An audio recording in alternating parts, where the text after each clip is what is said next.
Selamat pagi, semua baik-baik semua? Sudah bersuka cita? Amin. Hari ini saya mau membagikan satu kisah, satu cerita. Kita mau belajar dari seorang nabi, yaitu Musa, ya. Tentang hati dia, bagaimana dia berjalan bersama Tuhan, dan doa saya bahwa kita boleh belajar hari ini dari pribadi satu ini, Musa, ya. Kita akan mulai dari Keluaran 33.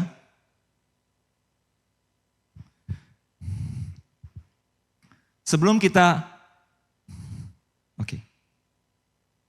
kelihatannya saya bisa baca tanpa kacamata. Ini selalu harus ada, karena bagi saudara yang sudah seumur saya, saudara tahu maksudnya, ya.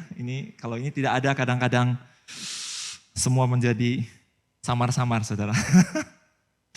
Haleluya, ya. Keluaran 33. Nah, kita tidak bisa mengerti seutuhnya kisah dari Keluaran 33 ini sebelum saudara membaca Keluaran 32. Karena Keluaran 32 menjadi background sampai Keluaran 33 ini terjadi. Dan Keluaran 32, kalau saudara mau mengerti seutuhnya apa yang terjadi, itu sebenarnya dimulai dari Keluaran 19. Ya.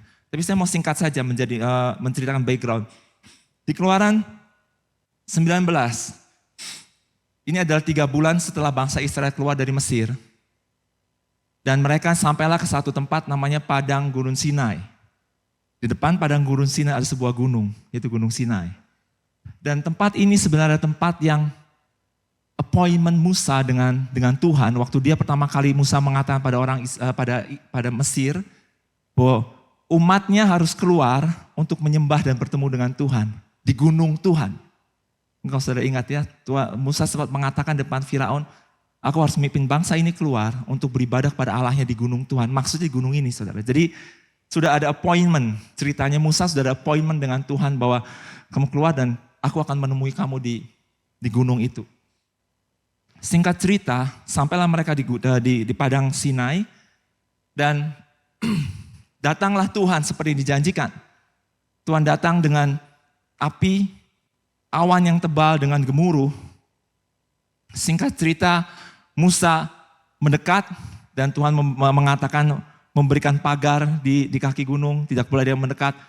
Tapi purpose Tuhan adalah sebetulnya Tuhan ingin berbicara keras supaya umat Israel boleh mendengar. Tuhan ingin berbicara pada Musa apa yang dia ingin sampaikan, karena Tuhan mengatakan, aku ingin umatku mendengar supaya mereka tahu siapa engkau. Bahwa engkau dipimpin oleh aku, kira-kira begitulah. Nah, singkat, saya mau fast forward kemudian di Keluaran 20, kalau ada salah, ya, sebenarnya baca, ya, kalau ada salah-salah tempat, harap dimaklumi. Di Keluaran 20 kemudian satu perkataan di mana orang Israel mengatakan begini, mereka takut. Mereka takut melihat bagaimana Tuhan hadir dengan awan yang pekat, Gunung Sinai bergemuruh, ada api. Ya, dan mereka takut dan mereka mengatakan pada Musa, Musa, lebih baik engkau yang mendengar Tuhan dan engkau katakan apa yang Tuhan mau katakan pada kami. Nah, kelihatannya saudara, setelah itu yang terjadi adalah Musa kemudian naik ke gunung Tuhan, naik ke Sinai. Nah, Keluaran 32 ini terjadi, Keluaran 32 sebelum yang kita akan baca di 33, ini terjadi pada saat Musa di gunung Sinai. Ceritanya, sebelum Musa naik yang terakhir itu, Musa sebenarnya sudah naik beberapa kali, bolak-balik. Naik, turun membawa berita, naik lagi, kadang-kadang dia membawa Harun naik ke atas, turun lagi, bolak-balik. Nah, yang kali yang terakhir ini, saya nggak tahu kali yang keberapa, Musa naik, dan kelihatannya Musa tidak turun-turun. Nah, ini yang terjadi.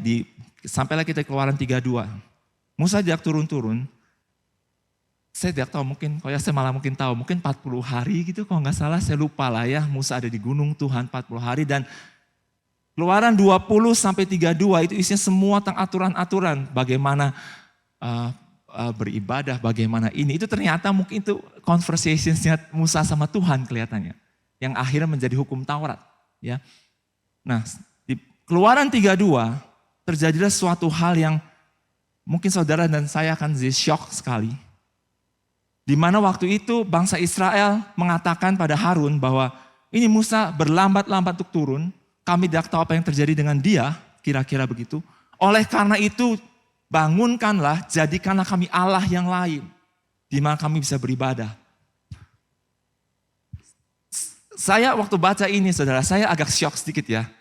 Lebih syok lagi waktu tahu gimana reaksi Harun.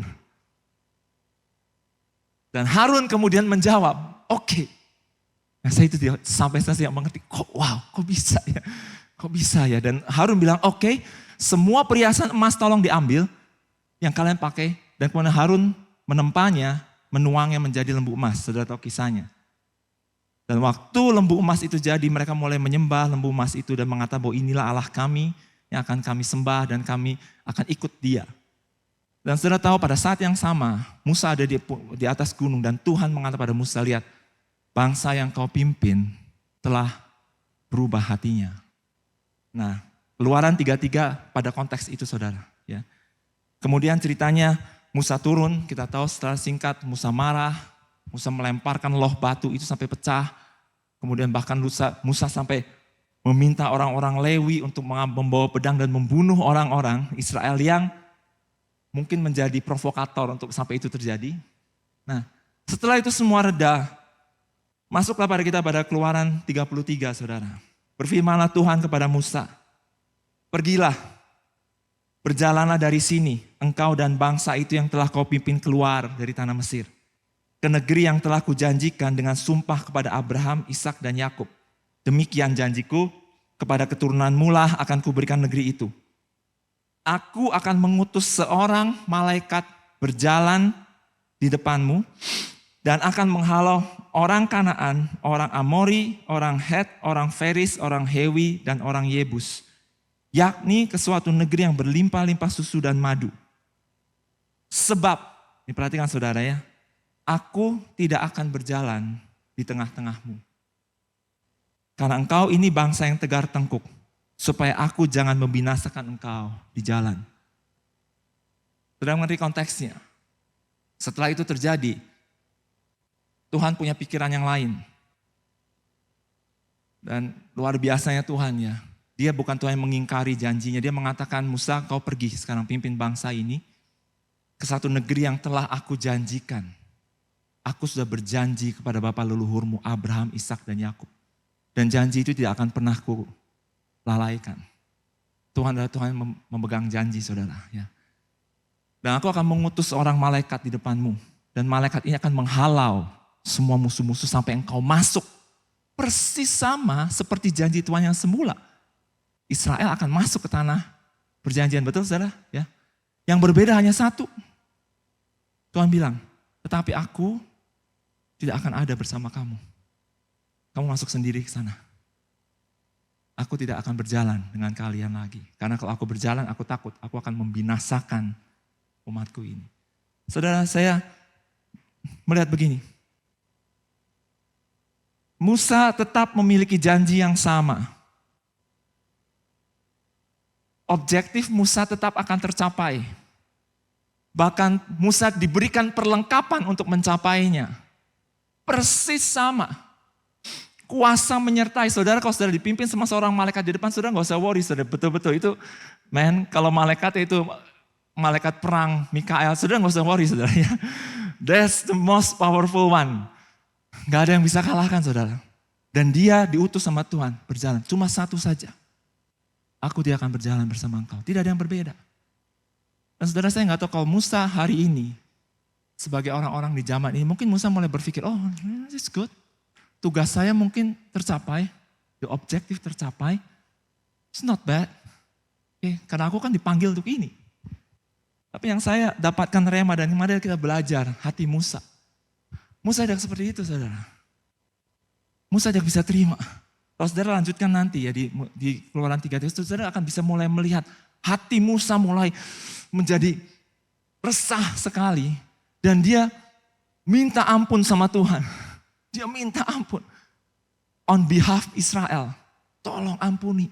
Dia membujuk Tuhan tolong. Sampai dia, kata orang Cirebon sih, ngundat-ngundat. Ngundat-ngundat tuh membangkit-bangkitkan. Dia sampai membangkit-bangkit tuh. Dia ada eskalasi, kalau saudara baca, itu ada eskalasi yang meningkat dengan Musa. Sampai Musa bilang begini, engkau yang apa kata bangsa lain kalau engkau binasakan mereka? Engkau gak malu? Mereka akan bilang bahwa kamu membawa bangsa ini keluar hanya untuk mati di padang gurun. Enggak mempan. Musa bilang lagi, engkau, ini bahasa saya sendiri ya, ini rema dalam pikiran saya. Engkau berjanji pada Abraham dan engkau akan tepati. Tapi bagaimana dengan janjimu pada aku? Engkau berjanji bahwa aku mendapat kasih karunia di hadapanmu Tuhan. Itu engkau menyertai aku. Please. Dan terakhir Musa sampai pernah mengatakan, hapuskan namaku dari kitabmu kalau engkau tidak ada. Saya bisa melihat ya, wow, Musa ya. Dan akhirnya saudara, Musa mengatakan sesuatu yang menjadi the inner hati dia. Sampai dia mengatakan begini di ayat yang ke-15. Jika engkau sendiri tidak membimbing kami, jangan suruh kami pergi dari sini. Dalam bahasa Inggris dikatakan, if your presence doesn't go with us, do not bring us up from here. Sampai ke satu titik akhir Musa mengatakan, Tuhan begini aja, kalau engkau tidak jalan dengan kami, jangan suruh kami pergi. We stay, I stay. Selesai. I don't care dengan tujuan, I don't care dengan pencapaian, I don't care karena ini yang penting bagi saya. Nah, saya menemukan dari kejadian ini kita bisa tahu apa yang penting bagi Musa, saudara. Amin. Tanah perjanjian tidak akan sama tanpa Tuhan. Bagi Musa, tanah perjanjian tidak akan sama tanpa Tuhan. Tanah perjanjian tanpa Tuhan bagi Musa bukanlah tanah perjanjian yang dijanjikan. Tujuan akhir tidak lebih penting bagi Musa daripada proses mencapai tujuan akhir tersebut. Berapa banyak dari kita yang ini bisa menjadi perenungan, saudara. Ya. Kita dilatih di kuliah, background saya manajemen, accounting, begitu-begituan ya. Jadi motivasi, objektif, goal, tujuan, sampai ini, buat planning, buat ditentukan planningnya ya. Tahun ini kamu apa, tujuan kamu, bla bla bla segala macam. Tapi satu yang lupa, how you get there, itu tidak pernah dibahas di sekolah. Ya. Dan Musa mengajarkan satu hal, bagi dia, I don't care dengan tanah perjanjian, I don't care. Tapi yang aku mau, engkau berjalan dengan aku. Dia bilang, if your presence doesn't go with us. Nah, saudara, kita sebagai orang-orang karismatik, saya tahu presence diterjemahkan hadirat. Sedikit menyimpang saja. Seringkali definisi hadirat itu menjadi agak sedikit bergeser, saudara, karena hadirat Tuhan itu seringkali kita akhirnya menafsirkan begini. Itu satu momen di mana sepertinya hadirat Tuhan turun, dan biasanya ada manifestasi, ya, ada asap katanya kadang-kadang. Saya belum pernah melihatnya kecuali dibantu sama alat itu, ya. Kemudian ada bulu kuduk merinding. Dan kita berdoa, Tuhan hadirlah, hadirat Tuhan biar turun tempat ini. Karena kita sering sekali berdoa hadirat Tuhan turun tempat ini. Sehingga tanpa sadar pikiran kita mulai berpikir hadirat itu adalah sebuah zat. Substance yang turun. Tapi saudara, hadirat Tuhan itu bahasa Inggrisnya the presence. The presence itu diterjemahkan kehadiran. Dan the presence itu tuh present tense, saudara. Maknanya present tense. Kehadiran, sekarang hadir. Hadir. Nah, ini maksudnya. Jadi Musa tidak lagi berdoa, hadiratmu datang. No, Musa sudah melihat lebih daripada yang saudara saya lihat. Tiang awan, tiang api. Kalau itu diterjemahkan sebagai hadirat Tuhan, Musa sudah melihat dan itu akan tetap menyertai Musa. Yang tidak ada adalah Allah yang tidak ada. Dan Musa tidak mau kurang dari itu, saudara. Dia tidak peduli ada awan, tiang api, tapi kalau dia tahu tidak ada Allah di situ, omong kosong, gak mau, saya gak mau. I don't take less, kata Musa, than that. Musa ada punya roh yang timid, Musa punya roh yang kuat sekali saudara ya, kuat sekali. Dia orang yang kenal Tuhan. Ternyata pertemuan Musa di padang gurun dengan semak yang berduri itu telah mengubahkan Musa begitu rupa. Tidak tercatat, tapi kelihatannya sudah mengubahkan dia begitu rupa. Dia orang yang punya closeness dengan Tuhan begitu dekat. So close ya. Sampai dia bilang, kalau engkau tidak ada, stop. Bagi Musa perjalanan memimpin bangsa Israel menuju tanah perjanjian itu bukan satu duty, bukan satu task saudara. Yang harus diselesaikan. Perjalanan itu adalah perjalanan hidup dia. Itu bukan satu tugas yang cepat selesai kemudian gue mau pulang, bukan. Tidak ada, Musa sudah tidak punya agenda yang lain. This is my life. This is the journey of my life. Dan the journey-nya harus satu, temanya, Tuhan berjalan dengan aku. Tidak peduli ujungnya apa saudara. Tuhan berjalan dengan aku. Itu yang saya dapatkan, ini rema yang saya dapat waktu saya membaca ini dan melihat bagaimana Musa ya. Pertanyaannya, kenapa Musa seperti itu?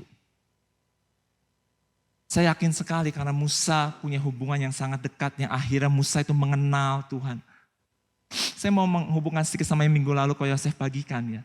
Waktu kalau saya bagikan di Mazmur 1 dikatakan yang kesukaannya ialah firman Tuhan. Saya setuju sekali waktu kalau Yosef menceritakan, saudara masih ingat ayat itu ya? Kalau Yosef bilang bahwa itu bukan bicara selera. Saya suka Gehu.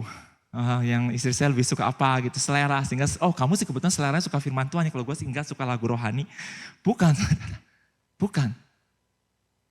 Itu bicara tentang kedalaman, itu bicara tentang pengenalan akan Tuhan. Semakin saudara dalam mengenal, saudara akan semakin rindu untuk dekat. Semakin saudara dekat, semakin saudara akan mengenal.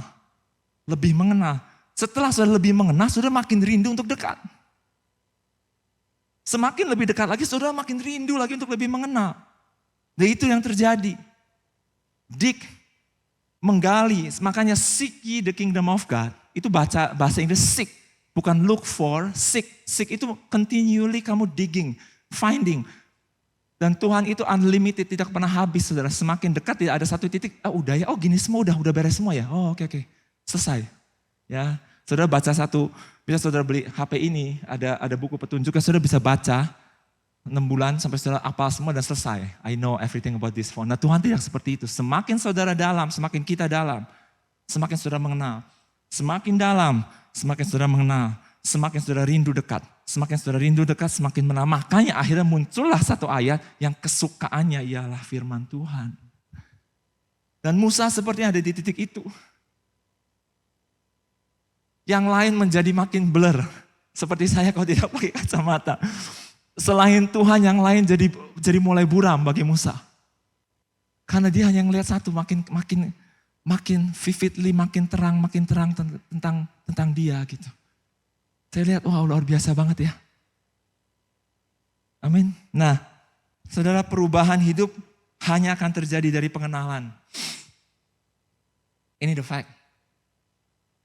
Hanya pengenalan yang bisa mengubahkan hidup kita. Tanpa pengenalan tidak ada perubahan hidup, saudara.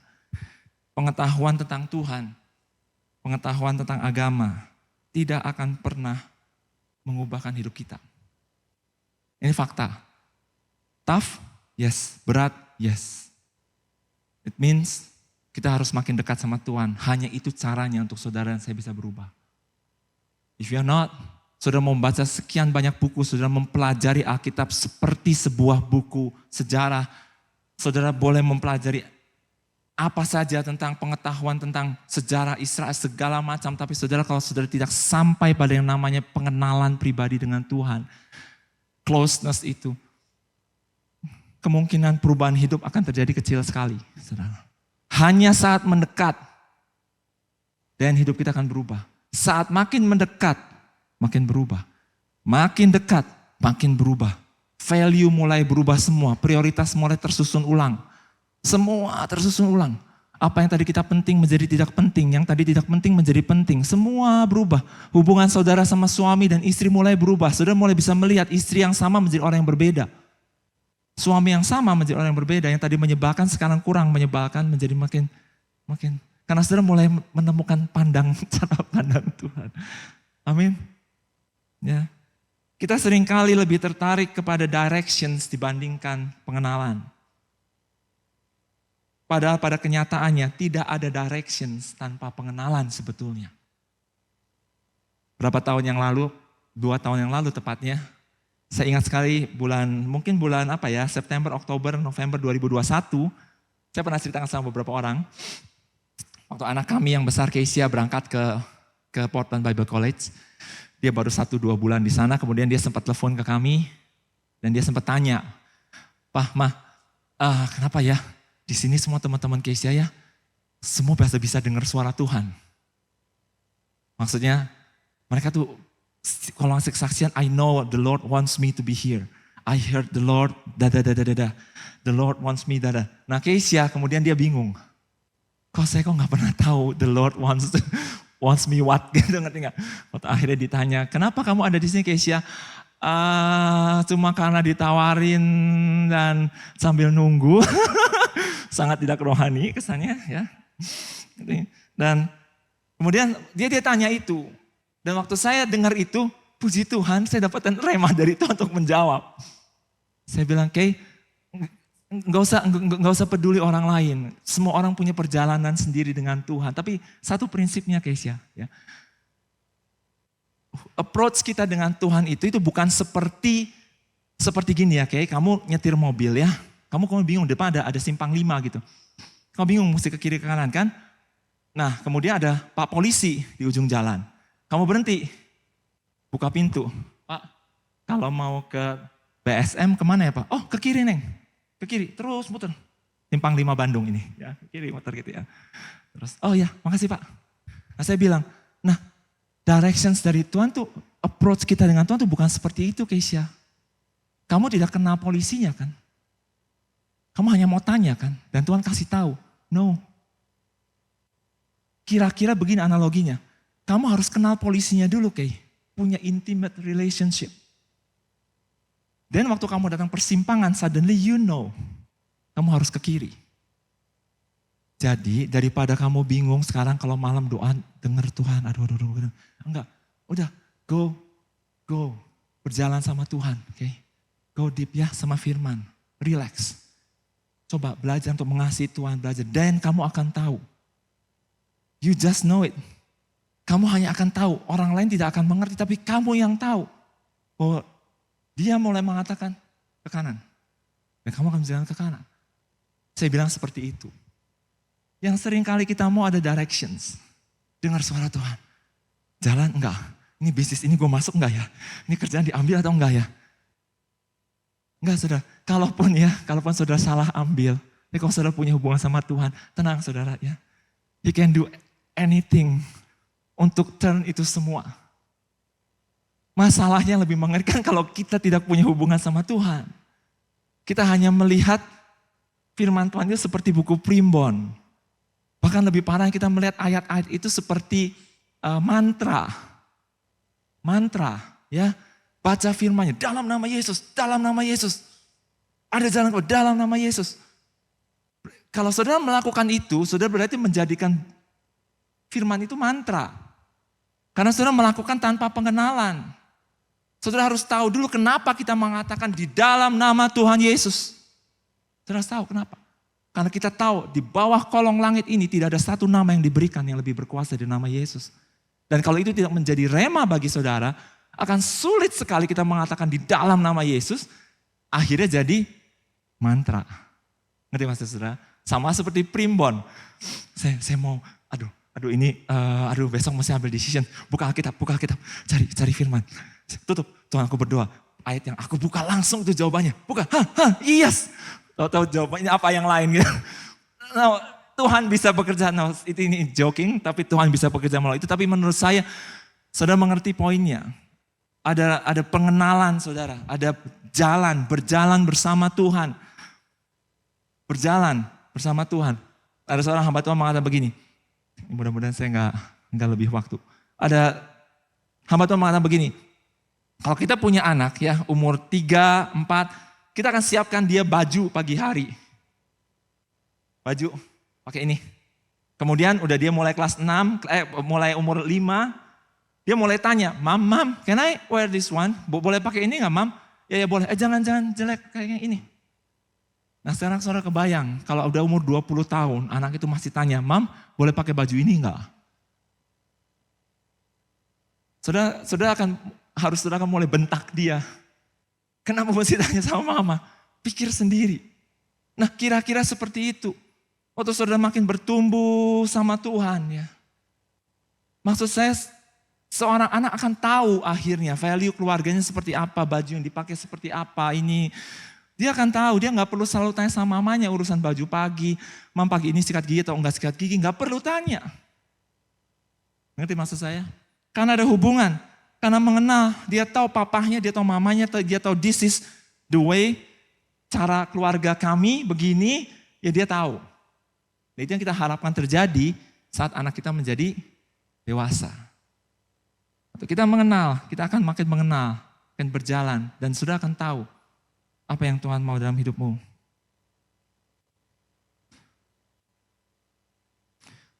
Hal yang utama bukanlah tempat di mana kita berada. Apa yang kita kerjakan. Kekayaan atau kepintaran yang kita miliki. Tapi yang paling penting ada dengan siapa kita berjalan. Saya ingat satu kisah yang lain. Abraham dan Lot. Ya, Abraham dan Lot. Saudara tahu kisah yang terkenal waktu mereka akhirnya terpaksa harus berpisah jalan. Abraham dengan ponakannya Lot, mereka harus berpisah jalan. Dan Abraham mengatakan pada Lot, Lot kelihatan kita gak bisa bersama-sama lagi. Karena kalau enggak anak buah kamu akan ribut terus dengan anak buah saya untuk berebut padang rumput bagi kambing domba mereka. Sehingga Abraham mengatakan, kamu pilih Lot. Kalau kamu ke kiri saya ke kanan. Kalau kamu ke kanan saya ke kiri, kamu pilih. Dan kemudian Lot melayangkan pandangannya. Ingat ya, melayangkan pandangannya dan dia melihat lembah Yordan yang permai dan sebagainya. Dan ternyata lembah Yordan itu adalah Sodom dan Gomora, saudara. Sebetulnya akhirnya memang Lot memutuskan tinggal di sana. Dan Abraham tidak memilih. Dan saya nggak tahu dalam cara pandang kita hari ini Abraham bodoh nggak? Abraham kan pamannya. Dia lebih tua, dia yang memilih pertama seharusnya ya. Kok aneh kok Abraham milih si Lot yang suruh milih gitu. Tapi Abraham tidak memilih. Tapi yang sebenarnya terjadi saudara. Kenapa Abraham tidak memilih? Karena saya yakin ini, Abraham sudah menetapkan pilihannya. Bahkan sebelum pilihan tersedia di hadapan dia, saudara. Jauh-jauh hari dari hari itu, tahunan dari hari itu, Abraham sudah menetapkan pilihannya. Sebelum semua pilihan itu ada di depan dia, Abraham telah memilih Allah di dalam hatinya. Sehingga tanpa sadar Abraham tidak peduli. Mau di kiri, mau di kanan, mau di atas, mau di bawah. Karena pilihan dia sama Tuhan, sama Allah. Dia tahu Allah menyertai dia. Amin saudara. Kita tidak peduli bahkan saat orang mengatakan bahwa engkau terlalu lamban. Bahwa engkau kurang gesit, kurang lincah, kurang cerdik. Bahwa engkau kehilangan banyak kesempatan karena engkau sangat lamban. Karena yang aku pedulikan bukanlah seberapa gesit, seberapa cepat, seberapa hebat. Melainkan apakah Tuhan ada bersamaku. Amin. Ini penting saudara. Dunia akan mengatakan yang berbeda. Kurang cepat, Saya tidak mengatakan saudara harus lambat, jangan salah paham. Cepat bukan berarti buruk, tidak. Tapi saudara mengerti poinnya. Ya. Tidak peduli seberapa cepat engkau melangkah. Seberapa tinggi engkau melompat. Seberapa jauh engkau meloncat. Tidak peduli seberapa kuat kuda dan kereta yang kau miliki. Seberapa cepat kuda pacuan yang kau tunggangi. Namun jika Tuhan tidak bersamamu, sia-sialah semua usaha yang kau kerjakan. Biar ini menjadi iman dan your confession, satu pernyataan hidup saudara. Ya. Bukan itu yang matter saudara. Bahkan itu pun tertulis di Yesaya pun sudah tertulis gitu. Engkau menunggangi kuda, engkau kuda yang cepat, kereta kuda. Tapi kata Tuhan di bagian lain, engkau seperti orang buta menuntun orang buta. Ya, karena sebetulnya Tuhan yang memimpin. Amin. Mukjizat terbesar bukanlah pencapaian yang kita dapatkan. Tapi pengalaman berjalan bersama Tuhan yang mengubahkan hidup kita, itulah mukjizat yang terbesar. Saya percaya banyak dari saudara di tempat ini pasti setuju dengan ini ya. Saudara, Saya yakin banyak yang setuju. Saudara bergumul tentang sesuatu, akhirnya sudah mencapai, mendapatkan yang sudah dapatkan. Tapi pada akhirnya setelah adrenalin itu semua mereda, dan saudara mengerti, yang indah bukan itunya. Tapi yang indah adalah prosesnya. Saya lebih mengenal Tuhan. Bahkan saat saudara tidak mendapatkan apa yang saudara harapkan. Saudara bergumul, meminta, berharap mendapatkan ini. Ternyata saudara mendapatkan yang lain. Akhirnya saudara menemukan, tidak terlalu kecewa. Awalnya kecewa pasti, karena adrenalin membuat kita kecewa. Wah, nggak dapat. Tapi setelah itu semua mereda. Saya percaya banyak di antara saudara yang akan setuju dengan saya. Saudara akan mengerti bahwa, wow, ada yang lebih berharga daripada itu ternyata. Saya lebih mengenal Tuhan. Amin. Mukjizat terbesar adalah waktu kita berjalan dan hidup kita diubahkan. Bagi Tuhan, saudara dapat ini atau dapat ini tidak masalah. Bagi Tuhan tidak penting. Bukan tidak penting, maksudnya bagi Tuhan, dia bisa lakukan dari ini kacamata jadi botol bisa. Botol diubah jadi kacamata bisa. Botol diubah jadi HP juga Tuhan bisa. Itu kecil bagi Tuhan. Tapi bagi Tuhan yang sangat berharga adalah saat dia berjalan bersama kita anak. Dan dia banyak berbicara. Dan kita diubahkan. Ya, amin. Suatu kehilangan besar ya bagi kita saat kita mencapai apa yang kita harapkan. Namun di saat akhir, saat engkau menoleh ke belakang, sepanjang jalan yang kau lihat hanyalah keringat dan peluhmu. Hanyalah stres dan emosimu. Lika-liku jalanmu dan hanya kerja keras usahamu. Sedangkan kau kehilangan pandangan akan anugerah yang mulia dari pekerjaannya. Satu kehilangan besar saudara. Ya. Saat kita melihat semua pencapaian hidup kita ke belakang itu hanya isinya, hanya kerja keras kita, stres saudara, peluh saudara, keringat saudara. Yang saya mau, saya rindukan saat saya menengok ke belakang. Yang saya inginkan adalah sungguh-sungguh fingerprints Tuhan ada di mana-mana. Kemuliaan Tuhan nyata terlihat dalam hidup kita bukan dari pencapaian-pencapaian kita. Tapi dari kesaksian pekerjaan Tuhan yang nampak sepanjang perjalanan hidup kita. Amin. Lalu apa yang harus kita lakukan? Kita memiliki apa yang Musa, Daud tidak miliki saudara. Kita terkesima, kita amazed sekali dengan kalau kita membaca Musa, Daud, dan semua nabi-nabi di perjanjian lama. Ya, mereka orang-orang yang luar biasa sekali. Tapi saudara-saudara bahwa kita memiliki sesuatu yang sebenarnya mereka tidak miliki. Kita memiliki janji yang sudah tidak akan pernah diambil lagi. Janji yang karena kematian Tuhan Yesus di kayu salib. Bahwa aku akan menyertai engkau senantiasa sampai akhir zaman. Itu tidak akan pernah ditarik kembali saudara. Sampai selama-lamanya. Janji yang waktu Tuhan bilang murid-muridnya, aku akan mengirimkan padamu penolong yang lain. Dikatakan bahwa dia akan ada bersama-sama dengan kamu. Penolong yang lain itu adalah roh kebenaran. Dan Yesus lagi menunjuk pada sebenarnya Allah sendiri, dia sendiri yang akan turun. Ya, dan itu akan pernah diambil. Dan Musa tidak punya janji itu. Musa harus begging saudara. Begging. Karena waktu Tuhan pergi. Tapi kita punya janji itu. Lalu apa yang harus kita lakukan sebagai orang-orang yang ada di perjanjian baru yang kita sudah tahu. Yesus sudah mati di kayu salib, itu satu kebenaran. Sejarah sudah membuktikannya. Ada semua janji, semua kebenaran. Dikatakan bahwa dari pihak Tuhan. Ya, dikatakan bahwa dari pihak Tuhan, Tuhan telah melakukan apa yang harus dia lakukan. Melalui Yesus Kristus. Ya. Bapa telah membuka pintu selebar-lebarnya bagi kita untuk mendekat dan mengalami hubungan yang mesra dengan dia. Dosa telah dikalahkan sehingga pembatas antara Bapa dan kita telah dilenyapkan. Dari pihak Tuhan, dia telah merobek tirai bait suci dari atas sampai ke bawah, saudara. Sehingga semua janji Allah telah menjadi ya dan amin bagi kita oleh karena kematian dan kebangkitannya. Saudara-saudara bahwa tirai bait suci waktu Yesus mati itu terobek bukan dari bawah ke atas. Dikatakan firman Tuhan, tirai itu terobek dari atas sampai jauh, sampai jatuh ke bawah. All the way. Tidak ada satupun yang nyambung. itu dikerjakan dari pihak Tuhan. Karena Tuhan yang merobek dari atas ke bawah. Kalau kita yang merobek, kita dari bawah ke atas, saudara. Ini rema gampang saja. Tapi it is true. Yang merobek tirai bait Allah itu adalah Tuhan. Dari pihak dia telah memutuskan bahwa aku tidak akan lagi terpisah dengan umatku. Bahwa umatku bisa mendekat kapan saja kepada aku. Dan punya hubungan yang dekat. Dan tidak merobek. Dan jangan sekali-kali kita menjahitnya kembali, saudara ya. Dengan kebenaranmu, dengan kehebatanmu, dengan kebenaran saya merasa diri saya kudus, merasa diri hebat. Berarti saudara lagi menjahit lagi tirai itu, dan saudara tutup lagi. Jangan saudara, biarkan itu terbuka karena dari pihak Tuhanlah yang telah merobeknya dan biar itu tetap terbuka selama-lamanya. Amin.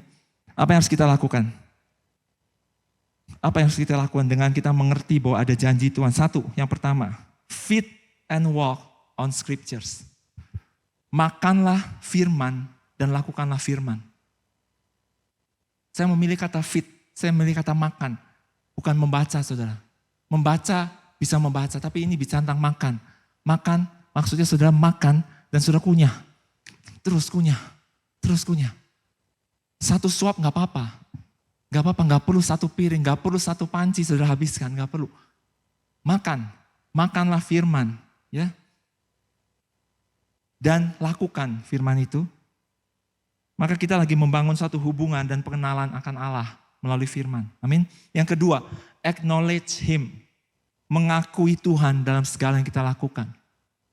Nah seringkali saudara, kita punya pengertian bagi mengakui Tuhan dalam segala yang kita lakukan itu sepertinya bahwa saudara mengklaim.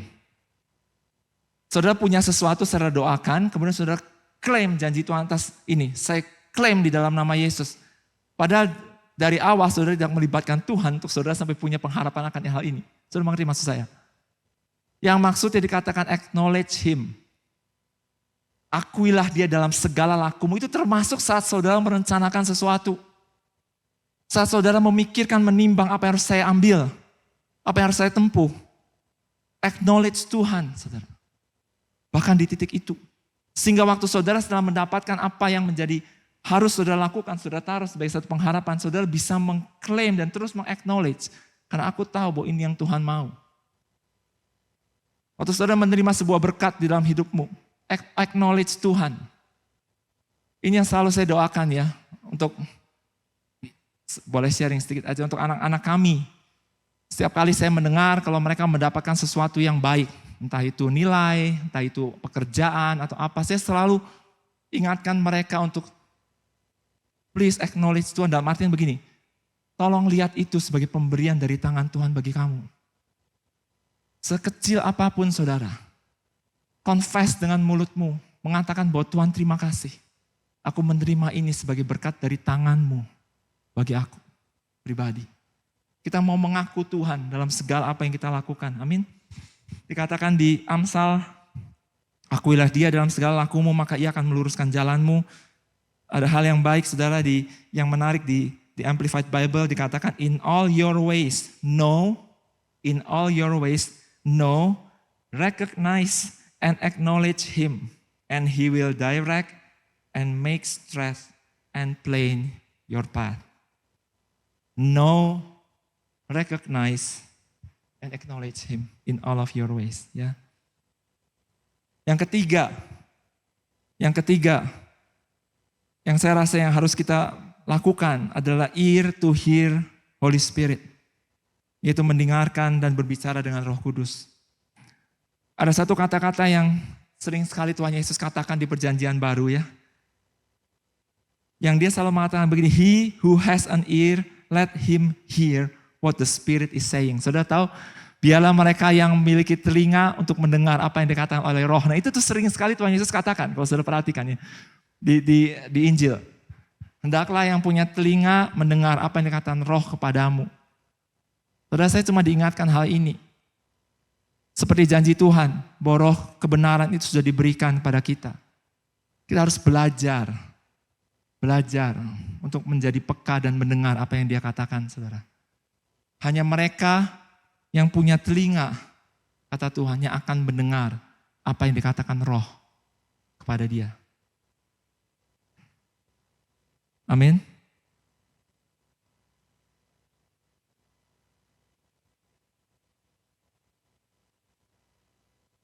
Hari-hari ini banyak di antara saya akan tutup, saya akan minta mungkin tim musik boleh maju ke depan. Saya tahu banyak di antara kita ya yang seusia saya, hari-hari ini saya perhatikan setahun belakang ini merilis pergi anak-anak. Ya, entah itu kuliah, entah itu keluar kota, entah keluar negeri. Banyak gejolak di hati orang tua waktu merilis mereka pergi. Pertanyaan yang selalu muncul dalam pikiran kita adalah, apakah dia udah siap? Apakah backpacknya sudah cukup? Saya selalu menganalogikan kalau orang mau pergi itu bawa ransel gitu ya. Kita selalu cek ransel dia, udah ada semua belum ya? Obat udah ada, obat nyamuk udah ada. Kalau sakit perut udah ada belum? Cek, semua toolsnya udah ada belum? Tapi dicek, ditinggal, tetap tidak yakin, dicek lagi terus. Sampai hari akhirnya dia harus pergi dan kita terpaksa melepas dengan satu masih ragu, siap enggak ya? It happens, saudara, sungguh saya juga mengalami. Tidak pernah rasanya siap untuk melepas anak kita pergi. Itu satu hal yang saya kemudian belajar ya. Untuk kita berdoa, untuk anak-anak kita yang sudah pergi. Apa yang kita doakan? Yes, kita berdoakan untuk keberhasilan mereka. Yes, kita doakan untuk semua kebaikan, semua hal baik yang bisa mereka alami. Teman yang baik, kebaikan, berkat, segala macam. Tapi saya diingatkan satu hal, saudara.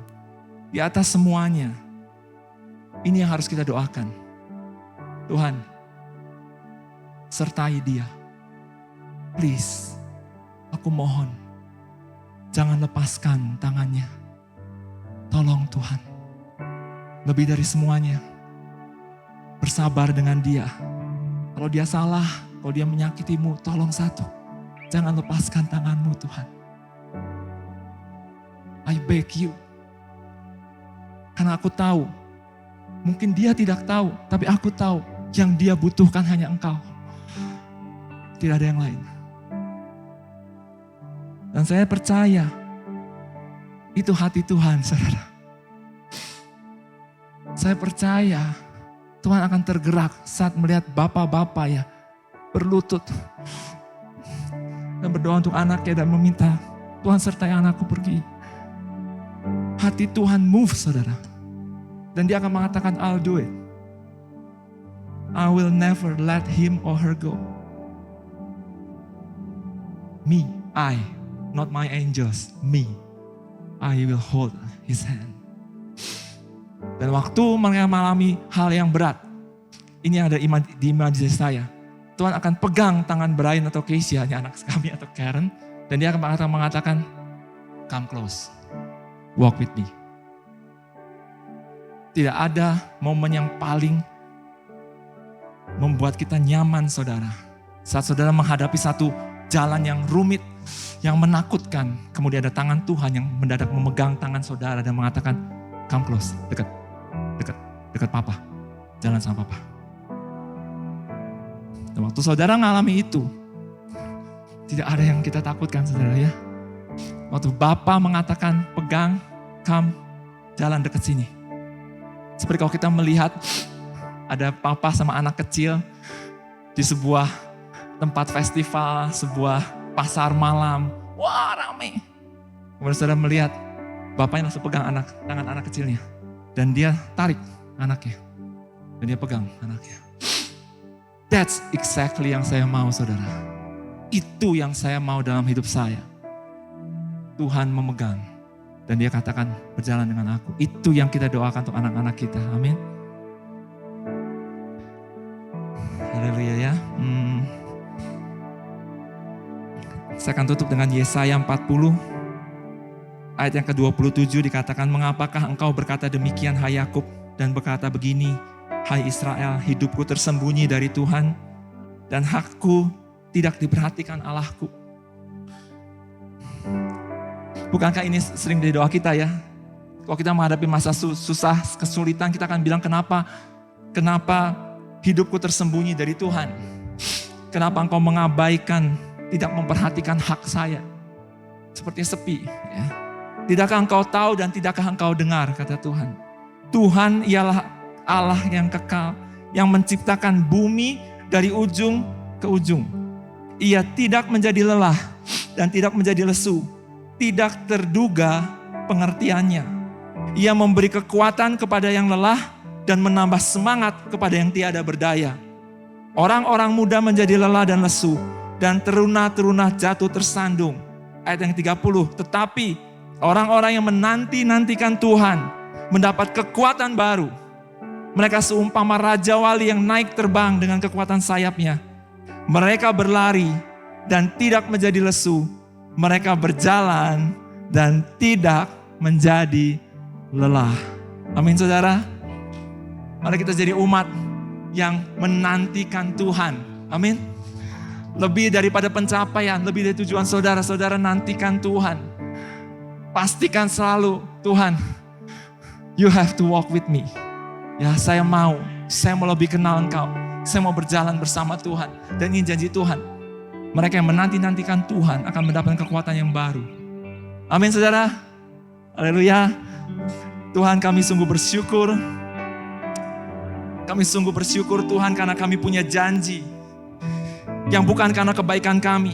Bukan karena kami layak. Jauh Tuhan. Bukan karena kami hebat. Oh jauh sekali Tuhan. Bukan karena kami kudus, bukan karena kami suci, bukan karena kami telah melayani, bukan karena kami telah melakukan banyak hal di kerajaan-Mu, jauh sekali Tuhan. Tapi janji itu sudah ada bahkan sebelum kami lahir. Saat Engkau mati di kayu salib, Engkau merobekkan tirai itu Tuhan, di bait Allah. Dan Engkau mengatakan, come close to me. Datanglah dekat denganku. Dan Tuhan, aku bersyukur sekali, sehingga kami Tuhan kapanpun, Tuhan kami boleh datang pada Engkau. Ajar kami Tuhan, untuk kami boleh mengerti firman-Mu. Ajar kami untuk boleh kami semakin dalam dengan Engkau.